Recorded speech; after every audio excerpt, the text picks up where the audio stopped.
Hello and welcome to Hank Games Without Hank. We are the Swindon Town Swoodly Poopers, and today we are playing my beloved Liverpool Football Club, which, because they're dealing with their 2010 roster, is going to be considerably better than, the current Liverpool currently playing, which, if the season had started on January 1st, would be in 19th. We have not had a good second half of the season in the Premier League, the actual Liverpool Football Club.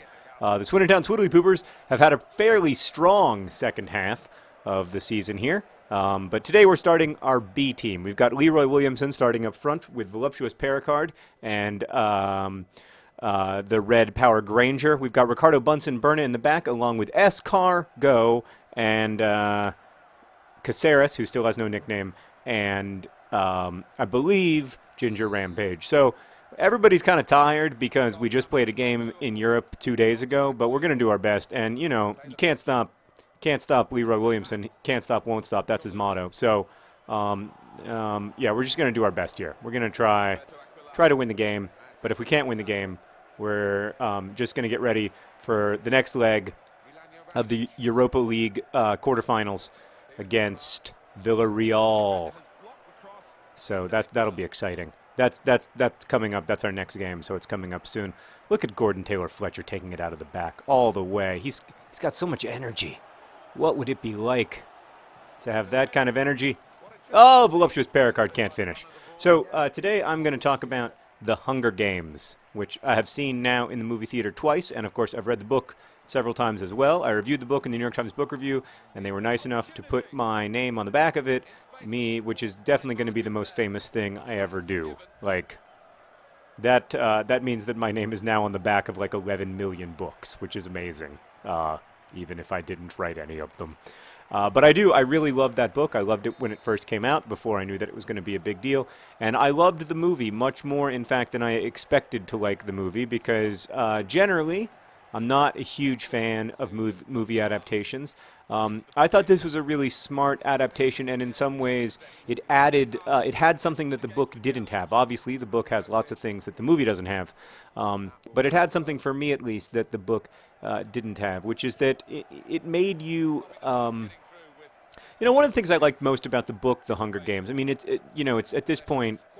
I remember when I was reviewing it, I think they wanted me to talk about two things. It's similarities or differences to Battle Royale, which I thought the similarities were pretty superficial, to be honest with you.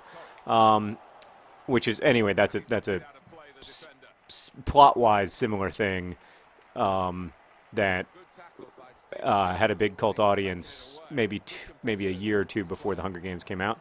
But I didn't find them that similar in terms of like theme or execution or anything, so that didn't bother me at all. But then they also wanted me to talk about like reality television shows and what The Hunger Games had to say about that. And I didn't really think The Hunger Games had much of anything to say about that. I thought what was interesting about The Hunger Games was how it explored the way that poverty works and the relationship in a market system between the producers and consumers and exploiters and exploitees. And in fact, like, I think that relationship is really complicated and really interesting. I just read a very different book about that same relationship called Behind the Beautiful Forevers by Catherine Bu, about life in the Mumbai slum on Awandi, that I thought was also really, really interesting in many of the same ways that The Hunger Games was interesting. Mostly because but The Hunger Games does something that most books like it don't do, which is explore the relationship between the observer and the observed, and how the act of observation changes both the observer and the observed. How, like, the act of looking changes the nature of what you're looking at and the nature of the person who's looking. This is true in, like, physics, right? We know that we know this from the uncertainty principle and whatever. It's also very true in human life that the business of looking changes the nature of what you're seeing. I'm really sorry if I hurt Fernando Torres, and it appears that I have. No, he's up. He's up. He's fine. Also, I don't think that's Fernando Torres. It's just his number.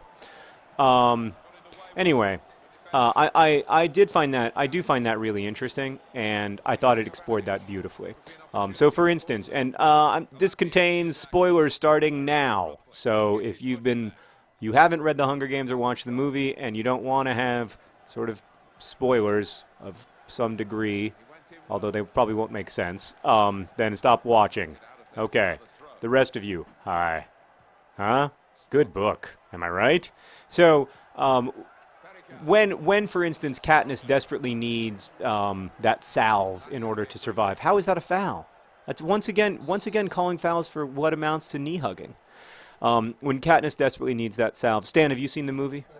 Have you read the book? Okay, so it's not. This is no spoilers for you. Okay, I just want to make sure I'm not going to spoil it for you too. When Katniss desperately needs that salve in order to survive, and she basically ends up getting it from a wealthy a sponsor, someone who benefits from the corrupt system in which she finds herself. And there's that moment in the film when she sort of looks up, like toward what she assumes is the viewer, and says thank you. Looking up is also where you would look up if you were saying thank you to God, but it's pretty clear to me that she's saying thank you to her sponsor. But I think that conflation is intentional, right? I think there's an intentional conflation between the worship of God and the gratitude that one feels to God in such a situation, and the gratitude that one feels to one's sponsors, the person who literally made this possible. I thought that was a really interesting moment because it also reminded all of us that Leroy Williamson, dang, he does score occasionally. He's like 5'4", so that would have been a tough goal for him, but you never know. So I thought that was a really nice moment in the film that, in some ways, was more. There was more of that stuff in the book, but it was sort of more keenly observed for me in the movie. And I think the reason for that is that I was also watching the Hunger Games, right? Like I was doing what people referee who watch the Hunger Games in the Capitol or even in the districts are doing, which is to say, that's got to be a red card. No, not even a foul, apparently.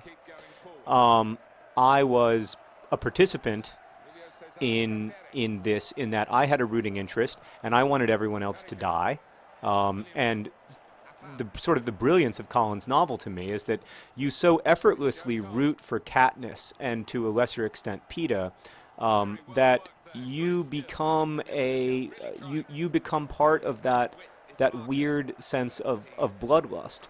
I thought that was really interestingly done. So that was the first thing that I really liked about both the movie and, he actually hit the bar there. Pretty impressive, although he was trying to cross it. I need to learn something about how to cross it in a way that the keeper doesn't catch it. It's not really what I'm good at yet. How can I be offsides when I didn't get the ball? Okay, if you want to call me offsides, that's fine. It's a disadvantage to the other team.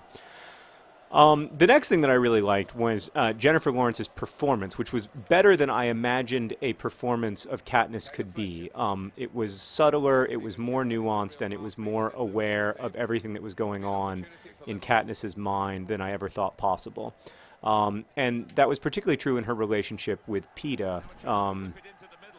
In the book, I have to say, that I thought the romance with Peeta was really interesting. I thought it was much more interesting than the romance with Gale, which to me was very single-faceted and kind of boring. They brought that out a lot better in the movie, so that you really do feel what Gale is bringing to her and to her family, and you feel that the tension with the tension with Peeta is quite confusing. You don't know to what extent their affection for each other is real, but what's most interesting is you don't know to what extent they feel like their affection for each other is real. And that's something that's not unique to those extreme experiences of being in a Hunger Games-like situation or whatever. I think that's true for everybody who's like, there are all kinds of situations in which you find yourself in a morally fraught romance. Whether it's, an awareness that this person is like popular and good for your social status, or an awareness that this person is wealthy and lets you like do fun things, or that this person, you really like them, but they don't share your values or whatever. Like there's all kinds of ways in which the Peeta Katniss relationship dynamic exists in the regular, everyday, real world. We are on our way to a heroic 0-0 tie, which will be very much like the 0-0 tie we're going to need 5 days from now when we play Villarreal back at home in order to move on to the FA Cup semifinal. I mean, to the semifinals of the Europa League. All right, Leroy Williamson, get the header. There we go. Let's just, you know what? Let's settle for 0-0 because that's what we are as Swoodly Poopers. Oh boy, not a foul. Just a couple handsome guys tackling each other. Yeah, my boys are just exhausted, by the way, if you can't tell. Oh, Leroy Williamson almost broke away there. If I'd hit the Y button, he might have. Not a foul. It's not a foul. That's not a foul. What? Yellow card? What, just for getting down on the ground and do parry for the two-footed tackle? I disagree. He sort of scissored him a little bit, I guess. Maybe that's a pink card at the most. We need to introduce a third card off topic. I'll make a video about that someday.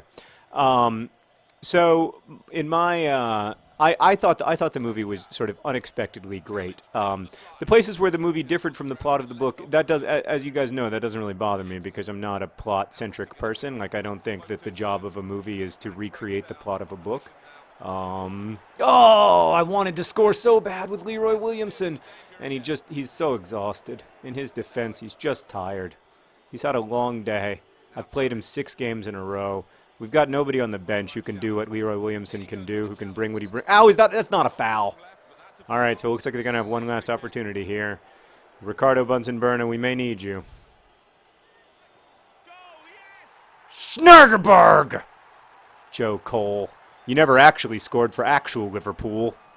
Schnurgerberg! We give up so many 90th minute goals, Stan. If you're going to make a Swindon Town Swoodly Poopers highlight video, all you need to do is watch the last 2 minutes of every freaking video because nobody ever scores for the first 88 minutes. Schmergerberg! We gave up a point for no reason.